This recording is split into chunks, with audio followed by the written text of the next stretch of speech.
বিশ্ব শিশু দিবস ও শিশু অধিকার সপ্তাহ উপলক্ষে national children task force Narayanganj জেলা প্রশাসকের সম্মেলন কক্ষে ছোটদের সাথে বড়দের মত বিনিময় সভার আয়োজন করে।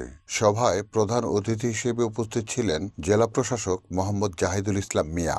উপস্থিত ছিলেন অতিরিক্ত জেলা প্রশাসক, সিভিল সার্জন, পুলিশ সুপার, সমাজসেবা সহকারী পরিচালক, প্রতিবন্ধী বিষয়ক ও শিশু বিষয়ক কর্মকর্তা।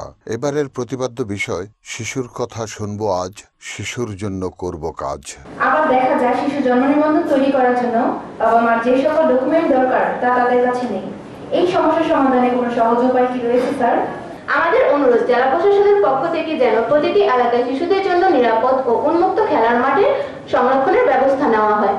আমার এই পড়ালেখার মধ্যে যদি আমাদের দেশ প্রেম না থাকে, এই দেশের জন্য কাজ করার মতো মেন্টালিটি যদি তৈরি না হয়, তাহলে আসলে আমি যত বড় অফিসারই হই, আমি রাষ্ট্রের জন্য, সমাজের জন্য কিছু করতে পারবো না। আমি শুধু এতটুকু প্রত্যাশা করবো, আমরা সবাই শিক্ষিত হব, আমরা ভালো রেজাল্ট করবো, কিন্তু এর পাশাপাশি আমরা ভালো মানুষ হব এবং আমাদের মধ্যে দেশপ্রেম জাগ্রত হয়।